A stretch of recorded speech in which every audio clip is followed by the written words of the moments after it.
Hello friends, मैं शैलेश स्वागत करता हूं आपका आपके अपने यूट्यूब चैनल परीक्षा रेस पर। दोस्तों, UP triple S C video 2023 को लेकर ये हमारा हिंदी का प्रैक्टिस सेट है। आज ये हमारा 10वां प्रैक्टिस सेट है।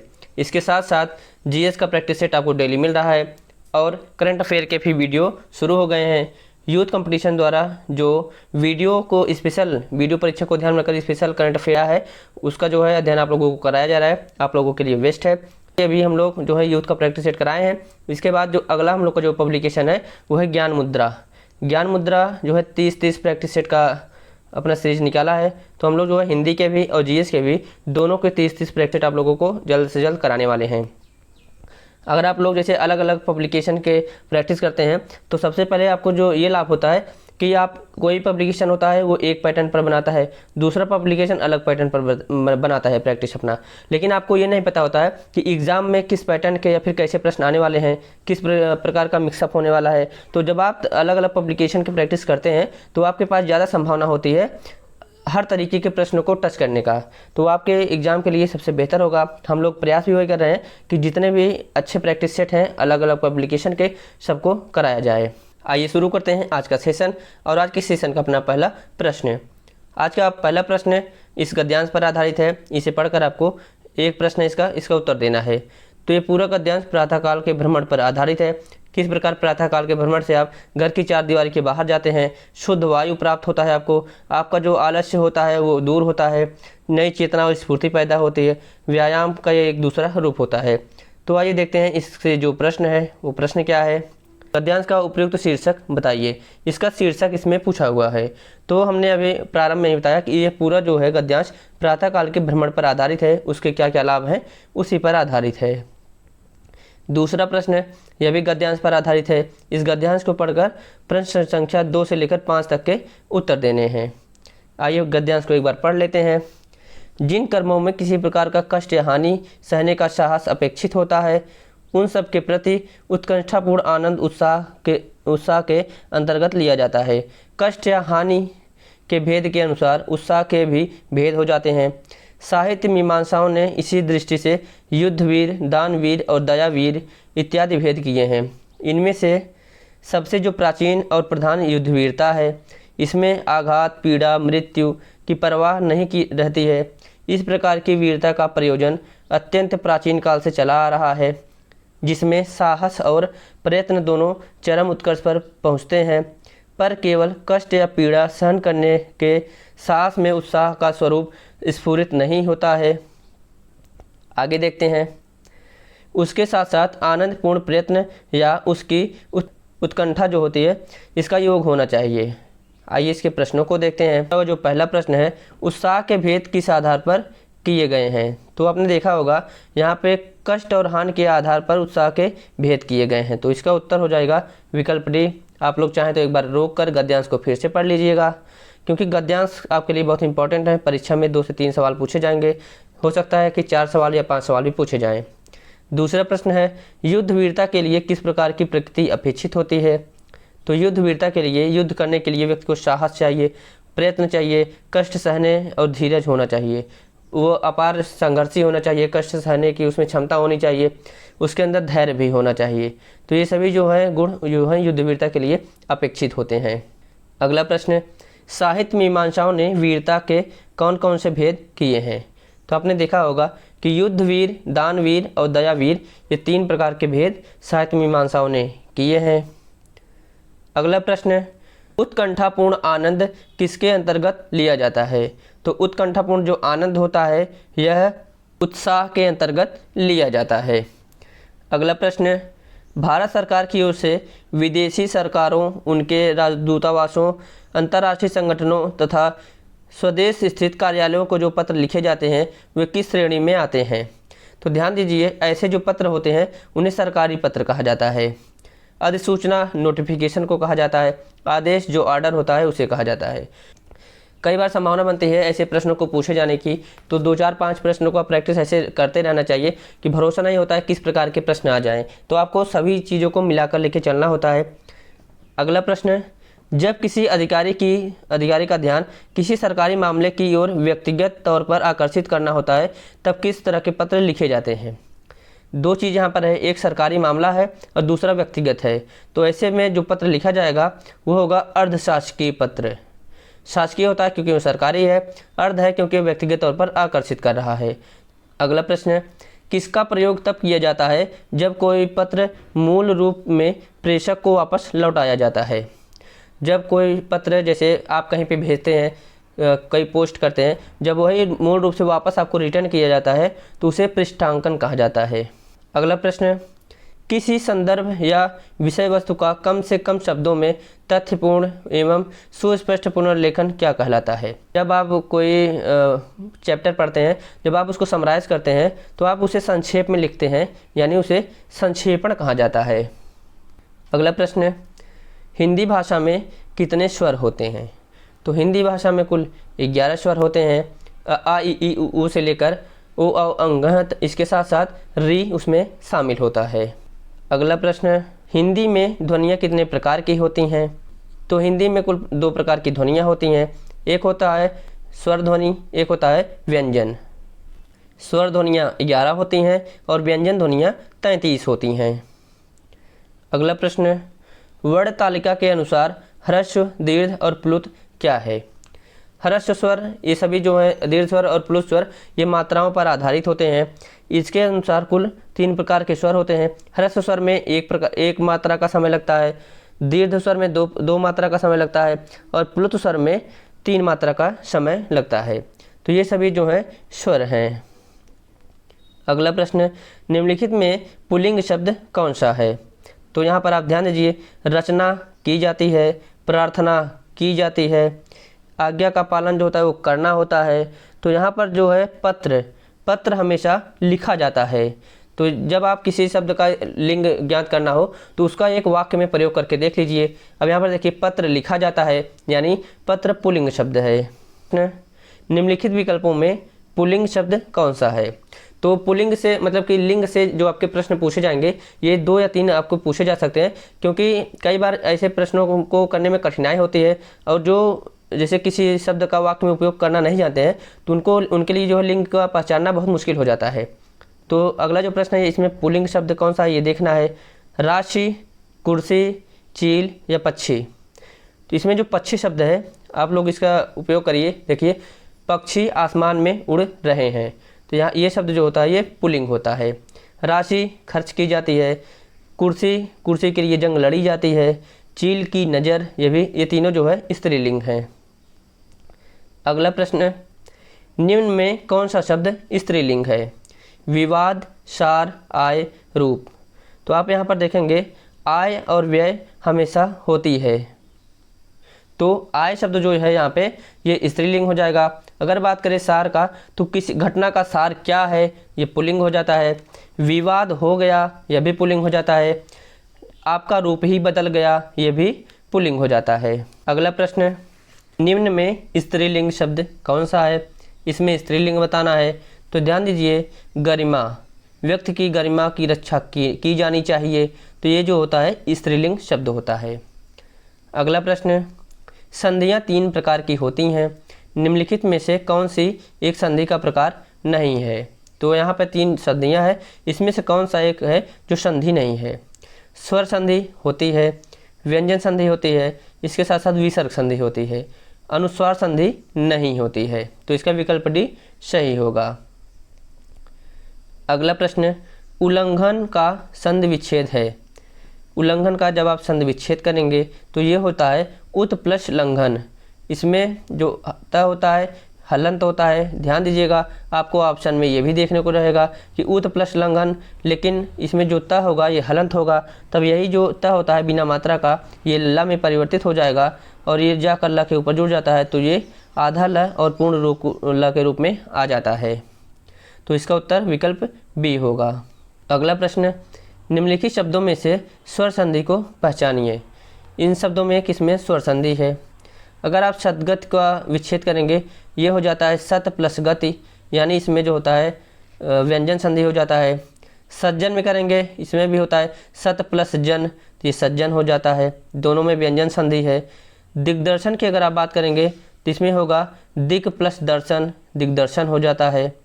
अगर विद्यालय की बात करें आप तो यहाँ पर होता है विद्या प्लस आलय, विद्या प्लस आलय से मिलकर बनता है विद्यालय। तो विकल्प ए में स्वर संधि है। अगला प्रश्न, पोवन किस स्वर संधि का उदाहरण है? पो प्लस अन, पो प्लस अन से मिलकर बनता है पवन, ये अयाद संधि का उदाहरण है। ध्यान दीजिए, अयाद संधि में जब भी ए के बाद कोई भी अन्य स्वर आता है तो ए जो होता है अय में बदल जाता है और अय जो होता है आय में बदल जाता है। इसके साथ साथ ओ जो होता है वो अव में बदल जाता है, अव जो होता है ये आव में बदल जाता है। इसके बाद जो अन्य स्वर आता है उसकी मात्रा अय आय अथवा अव आव पर लग जाती है।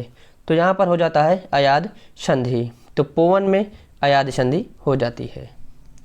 अगला प्रश्न, यथाविधि में कौन सा समास है? तो यथाविधि में यथा जो शब्द है यह एक अव्यय है, तो यह निश्चित ही अव्ययी भाव समास हो जाएगा। अव्ययी भाव समास में जो प्रथम पद होता है यही जो होता है प्रधान होता है। इसी के आधार पर जो होता है शब्द का जो होता है अर्थ वो बदलता है या फिर इसी के अनुसार होता है। तत्पुरुष समास इसके 6 भेद होते हैं। कर्मधारय समास यह विशेषण विशेष्य होता है, यानी प्रथम पद जो होता है वो विशेषण होता है, द्वितीय पद विशेष्य होता है। द्विगु समास में प्रथम पद जो होता है संख्यावाची होता है। अगला प्रश्न, गुरुदेव शब्द में कौन सा समास है? तो गुरुदेव शब्द को जब आप देखेंगे तो ये हो जाता है देव है गुरु जो, देव है गुरु जो, अर्थात आप कह सकते हैं इसमें कर्मधारय समास हो जाएगा। बहुब्रीहि समास, बहुब्रीहि समास में दोनों पद प्रधान नहीं होते, जो अन्य पद होता है वो प्रधान हो जाता है। ज़्यादातर इसमें पौराणिक शब्दों या फिर देवी देवताओं के नाम आते हैं। अगला प्रश्न, अधिमानता में प्रयुक्त उपसर्ग बताइए। अधिमानता शब्द है, इसमें आपको उपसर्ग बताना है। तो ध्यान दीजिए, अधिमानता का जब आप विच्छेद करेंगे ये हो जाता है अधि प्लस मान प्लस ता। तो मान शब्द में अधि उपसर्ग लगा होता है और ता प्रत्यय लगा होता है, इनसे मिलाकर बनता है अधिमानता। अगला प्रश्न, संकल्प शब्द का उपसर्ग बताइए। तो संकल्प शब्द का जो उपसर्ग होता है ये होता है शम, शम प्लस कल्प से मिलकर बनता है संकल्प। तो इसका उत्तर पहला हो जाएगा। तो ध्यान दीजिए, कई बार लोग न पर जाते हैं लेकिन सन नहीं होता है, सन कोई उपसर्ग नहीं होता है, उपसर्ग शम होता है। ये म जो होता है न में परिवर्तित हो जाता है। अगला प्रश्न, औपचारिक शब्द में प्रत्यय लगा है। औपचारिक शब्द में कौन सा प्रत्यय लगा है ये आपको बताना है। तो इसमें जो प्रत्यय लगा है होता है इक, औपचार प्लस इक मिलकर बनता है औपचारिक। अगला प्रश्न, निम्नलिखित में से किस शब्द में नी प्रत्यय नहीं लगा है? इसमें से कौन सा शब्द है जिसमें नी प्रत्यय नहीं लगा है? शेर प्लस नी मिलकर बना है शेरनी, मोर प्लस नी मिलकर बना है मोरनी, कुट प्लस नी मिलकर बना है कुटनी, अर्थात इन तीनों में नी प्रत्यय लगा हुआ है। अगर बात करें नौकरानी की तो नौकर प्लस आनी से मिलकर बना है नौकरानी। तो विकल्प सी इसका सही उत्तर होगा, यानी नौकरानी शब्द में अनि प्रत्यय लगा हुआ होता है, नी प्रत्यय नहीं लगा होता है। यहाँ पे ध्यान दीजिए, अनि। अगला प्रश्न, निम्नलिखित में से कौन सा शब्द तत्सम नहीं है? आँख का अक्षी होता है, आँख तद्भव होता है, इसका जो तत्सम होता है अक्षी होता है। नयन जो शब्द जो है इसके साथ साथ अगर बात करें, नयन जो होता है ये तत्सम है, दृग तत्सम है, नेत्र भी तत्सम है, लेकिन आँख शब्द जो है ये तद्भव है, इसका तत्सम अक्षी होता है। बाकी ये सभी जो होते हैं दृग को छोड़कर बाकी सभी जो होता है आँख के पर्यायवाची हैं। अगला प्रश्न, निम्नलिखित में से कौन सा शब्द तत्सम है? अग्र ये तत्सम है, आग ये तत्सम नहीं है। तो ध्यान दीजिए, आग का जो तत्सम होता है वो होता है अग्नि, अग्नि को आग कहते हैं। आँख का अक्षी होता है, अभी हमने आपको बताया है। अगला प्रश्न, निम्न में विदेशी शब्द कौन सा है? इसमें कौन सा शब्द विदेशी है? तो अमीर शब्द जो है अमीर, इसके साथ साथ आप कह सकते हैं गरीब, ये सभी जो शब्द होते हैं विदेशी हैं। जो शब्द जो दूसरे देश से आगत किए हैं जाते हैं उन्हें विदेशी शब्द कहा जाता है। अपने यहाँ के ज़्यादातर शब्द जो है अरबी, फारसी, उर्दू इन्हीं का होता है। अगला प्रश्न, राज्यपाल में कौन सी संज्ञा है? तो ये बहुत अच्छा प्रश्न है, आप लोग इसके उत्तर बताइए। राज्यपाल में अगर बात करें कौन सी संज्ञा है, तो यह जातिवाचक संज्ञा हो जाती है। कैसे होती है कि राज्यपाल की आप कह सकते हैं कि प्रत्येक स्टेट, जैसे मान लीजिए अपने यहाँ 30 स्टेट है अगर, तो प्रत्येक स्टेट यानी प्रत्येक राज्य में एक राज्यपाल होता है। तो हम कह सकते हैं कि ये राज्यपाल की एक समूह है, या फिर कह सकते हैं कि राज्यपाल का ये एक जाति है जो राज्यपाल मतलब कि जो राज्य के मुखिया का नेतृत्व करती है। अगला प्रश्न, इनमें से भाववाचक संज्ञा है। तीर, तप, भरत। इसके अलावा जो ये चिंता शब्द है ये भाववाचक संज्ञा होती है, क्योंकि चिंता जो होती है ये भावनाओं से जुड़ी होती है। किसी समस्या के उत्पन्न होने पर व्यक्ति चिंता करता है, अर्थात यह उसके भावनाओं से, उसके विचारों से जुड़ा हुआ है। अगला प्रश्न, पुरुषवाचक सर्वनाम के कितने भेद होते हैं? तो पुरुषवाचक सर्वनाम के कुल 3 भेद होते हैं। कौन कौन से होते हैं? उत्तम पुरुष, मध्यम पुरुष, अन्य पुरुष। उत्तम पुरुष में मैं, हम, हमने, मुझको, और इसके साथ साथ अगर बात करें मध्यम पुरुष की, मध्यम पुरुष में आप होते हैं। अन्य पुरुष में यह, वह, वे, उसे, उन्हें। अगर आपको पहचानने में कठिनाई होती हो तो ध्यान दीजिए, उत्तम पुरुष वो होता है, जैसे मान लीजिए मैं और आप बात कर रहे हैं तो मैं अपने लिए उत्तम पुरुष की बात करूंगा, अपने लिए उत्तम बात करूंगा। आप हैं, आप मध्यम पुरुष हैं जिनसे मैं बात कर रहा हूं। कोई तीसरा व्यक्ति है जो हमारी बात को सुन रहा है, हमारी बात को जान रहा है, वो हो जाता है अन्य पुरुष। अगला प्रश्न, वह स्वतः ही जान जाएगा। इसमें सर्वनाम पूछा है कि इसमें कौन सा सर्वनाम है। स्वतः के लिए आप शब्द का भी प्रयोग कर सकते हैं। जब कभी भी किसी के लिए कोई निजी शब्द का प्रयोग, जैसे अगर आप अपने लिए आप शब्द का प्रयोग कर रहे हैं कि मैं अपना काम आप ही कर लूँगा, तो वहाँ पर जो होता है निजवाचक सर्वनाम हो जाता है। वह स्वतः ही जान जाएगा, या कह सकते हैं वह आप ही जान जाएगा में निजवाचक सर्वनाम है। अगला प्रश्न, पापी में कौन सा विशेषण है? पापी हो या पुण्यात्मा हो, अच्छाई हो या बुराई हो, ये सभी जो होते हैं गुणवाचक विशेषण होते हैं। किसी के गुणों को जब बताया जाता है उसे ही गुणवाचक कहते हैं। अगला प्रश्न, निम्नलिखित में से कौन सा क्रिया विशेषण का भेद नहीं है? इसमें से कौन सा है जो क्रिया विशेषण का भेद नहीं है? जैसे आप किसी घटना को ध्यान में रखिए, एक शब्द है घटना, कहीं पे कोई घटना हुई है। अब यहाँ पे देखिए कैसे आपको तीनों का पता चल जाएगा। स्थानवाचक बताता है कि वह घटना कहाँ हुई है, यानी यह भी क्रिया विशेषण है। परिमाणवाचक बताता है कि वह घटना कितनी हुई है, कितनी चोटें आई हैं, या फिर किस तरीके की घटना हुई है, वो उसका परिमाण जो होता है परिमाण बताता है। रीतिवाचक बताता है कि घटना किस तरीके से हुई, कैसे हुई, यह बताता है रीतिवाचक। अगर बात करें जातिवाचक, यह एक समूह का प्रतिनिधित्व या नेतृत्व करता है, तो यह क्रिया विशेषण नहीं होता है। अगला प्रश्न, मोह शब्द कौन सा विशेषण है? बताइएगा आप यहाँ पे मोह शब्द कौन सा विशेषण है? तो इसका उत्तर हो जाएगा गुणवाचक। मोह माया, अच्छाई बुराई, ये सभी जो होते हैं गुणवाचक के विशेषण के विशेषता होती है। अगर बात करें जैसे किसी को देखकर आप कहें कोई गोरा है, कोई काला है, कोई पतला है, कोई दुबला है, कोई हष्ट पुष्ट है, कुछ रंगीन है, कोई सफ़ेद है, तो ये सभी जो शब्द होते हैं जो किसी का गुण बताते हैं वो होते हैं गुणवाचक। अगला प्रश्न, मीरा जोर से हंसी, यह वाक्य किस क्रिया का समुचित उदाहरण है? हंसना जो होता है ये अकर्मक क्रिया होता है। ध्यान दीजिए इसमें किसी कर्म की बात नहीं होती है। अगर प्रेरणार्थक क्रिया की बात करें, प्रेरणार्थक क्रिया वह क्रिया होती है जिसमें कोई व्यक्ति किसी दूसरे व्यक्ति से कोई कार्य करवा लेता है। जैसे मैंने राहुल से आम तोड़वाया, तो मैंने नहीं तोड़ा बल्कि मैंने राहुल से आम तोड़वाया। सकर्मक की बात करें कि मैंने आम तोड़ा, तो आम शब्द यहाँ पे कर्म के रूप में आ रहा है, तो ये सकर्मक हो जाता है। द्विकर्मक की बात करें तो इसमें 2 कर्म आ जाते हैं कि जैसे मैं आम खाकर सेब खाऊंगा, तो यहाँ पर आम और सेब 2 कर्म की बात हो रही, तो ये द्विकर्मक हो जाएगा। हंसना जो होता है वो हमेशा ध्यान रखिए अकर्मक क्रिया होती है। अगला प्रश्न, निम्नलिखित में से क्रिया विशेषण है? ध्यान दीजिए पहले एक वाक्य लेते हैं, जैसे रामू कार्य कर रहा है, तो रामू कार्य कर रहा है, तो यह हो गया एक वाक्य। कार्य जो है उसमें वो क्रिया है उसकी, वह उस कार्य को कर रहा है। अगर वहाँ पे जब धीरे धीरे शब्द आप लगा देते हैं तो वह क्रिया की विशेषता हो जाती है कि रामू जो है धीरे धीरे कार्य कर रहा है, उसकी क्रिया की जो विशेषता है वह धीरे धीरे है। सुंदर शब्द एक विशेषण है, जैसे आप जो है सुंदर हैं, यह विशेषण है।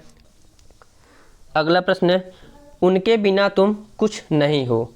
इसमें वाक्य में बताना है कि संबोधक जो संबंध बोधक शब्द कौन सा है। तो यहाँ पर ध्यान दीजिए, ये उनके हैं, इसके और तुम हो, इन दोनों के बीच में जो संबंध स्थापित कर रहा है वो बिना शब्द है। तो इसमें इसका जो उत्तर होगा वो होगा बिना। अगला प्रश्न, कौन सा समुच्चय बोधक अव्यय नहीं है। समुच्चय बोधक अव्यय वो होते हैं जो दो वाक्यों या फिर दो शब्दों को जोड़ने का कार्य करते हैं।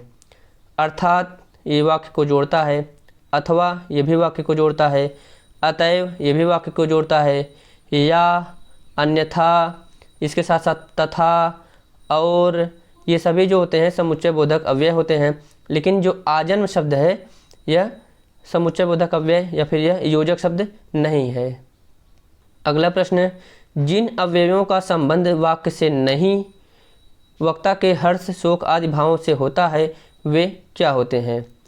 अर्थात जिन अवयवों का संबंध होता है वक्ता के हर्ष उल्लास शोक इन सब से नहीं होता है, उनकी भावनाओं से नहीं होता है, वे क्या होते हैं।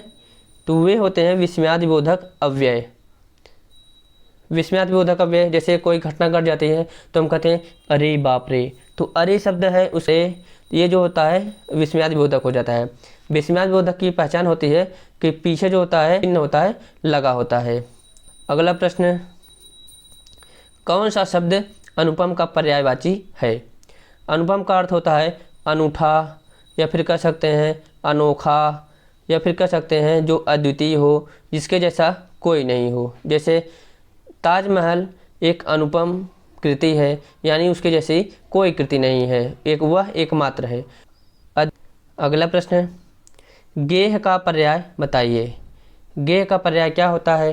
तो गेह का पर्याय होता है गृह। गृह, घर, निवास, आवास, ये सभी जो होते हैं गेह के पर्यायवाची होते हैं। अगला प्रश्न, आचार का विलोम बताइए। आचार का विलोम होता है अनाचार। अत्याचार का विलोम क्या होगा, आप लोग कमेंट करके बताइए। तो अत्याचार का विलोम हो जाता है दयालुता। अगला प्रश्न, प्रवृत्ति का विलोम बताइए। प्रवृत्ति शब्द का विलोम क्या होगा, आप लोग कमेंट करके बताइएगा। प्रवृत्ति का जो विलोम होता है ये हो जाता है निवृत्ति। अगर बात करें आवृत्ति शब्द की तो इसका विलोम हो जाता है अनावृत्ति। अगला प्रश्न, अवली और आविल शब्द का ये जो युग्म है इसका सही अर्थ क्या है। अवली का अर्थ क्या होता है। अवली का अर्थ होता है पंक्ति। पंक्ति दो ऑप्शन में है। आविल शब्द का अर्थ होता है गंदा, अर्थात विकल्प जो डी है ये सही हो जाता है। ध्यान दीजिए, आविल का अर्थ होता है गंदा और अवली का अर्थ होता है पंक्ति। अगला प्रश्न, बलि और बलि युग्म में सही अर्थ इसका बताना है आपको। बताइएगा आप लोग। बलि का अर्थ होता है बलिदान। तो बलिदान जो होता है ये 3 शब्द में दिया हुआ है। कोई अपनी बलि स्वयं दे देता है या फिर किसी की बलि दी जाती है। तो बलि क्या हो गया, बलिदान। और बलि हो गया जैसे महाबली, कोई वीर हो गया, कोई बलशाली हो गया, तो उसके लिए वीर शब्द का उपयोग किया जा सकता है। तो विकल्प ए। अगला प्रश्न, प्रत्यय शब्द वह शब्दांश है जो। प्रत्यय इसमें आपको बताना है। प्रत्यय वह शब्दांश है जो कोई शब्द होता है तो शब्द के अंत में जुड़ता है और उस शब्द के पूरे अर्थ को बदल देता है, उसे कहा जाता है प्रत्यय। तो इसका पहला विकल्प किसी शब्द के बाद में जुड़ता है यह प्रत्यय के लिए सही है। अगला प्रश्न, कौन सा शब्द शुद्ध है। शब्द शुद्धि से प्रश्न आपके परीक्षा में जो 50 प्रश्न पूछे जाएंगे तो मान के चलिए उसमें से 2 या 3 प्रश्न शब्द शुद्धि से अवश्य पूछे जाएंगे, क्योंकि शब्द शुद्धि काफ़ी कठिन होती है। अगर आप उसका प्रयास या फिर प्रैक्टिस नहीं किए होते हैं तो आपके लिए बहुत मुश्किल होती है। तो सबसे पहले शब्द शुद्धि के लिए आपको उस शब्द का उच्चारण अच्छे से आना चाहिए। जैसे इसमें दिया है कि अंताक्षरी, तो ज़्यादातर आप लोग अंताक्षरी पर जाएंगे, तो जबकि यह गलत नहीं होगा। छिड़ी और छिड़ी तो आप लोग काट लेंगे, लेकिन जो इसका सही शुद्ध रूप होगा ये होगा अंत्याक्षरी। अगला प्रश्न, निम्न में शुद्ध शब्द बताइए। इसमें कौन सा शब्द शुद्ध है। कि यहाँ पर हम लोग अक्सर फंस जाते हैं। तो ध्यान दीजिए, हम कहाँ पर जाएंगे, तो ज़्यादा से ज़्यादा हम लोग पूजनी या फिर पूजनी तक जा सकते हैं, लेकिन जो इसका सही अर्थ होगा, जो सही शुद्ध शब्द होगा, ये होगा पूजनीय। पूजन शब्द में जब अनीय प्रत्यय लगाया जाता है तो ये बन जाता है पूजनीय। तो इसका जो सही उत्तर होगा ये होगा पूजनीय। तो 50 प्रश्न का सीरीज या आज का टेस्ट यहीं पे समाप्त होता है। कैसा लगा आज का टेस्ट कमेंट करके ज़रूर बताइएगा। अगर अच्छा लगा हो तो चैनल को लाइक करिए, इसके साथ साथ अपने दोस्तों तक शेयर करिए। मिलते हैं अगले वीडियो में एक और प्रैक्टिस सेट के साथ। तब तक के लिए धन्यवाद। आप लोग अपनी तैयारी जारी रखिए। नमस्कार।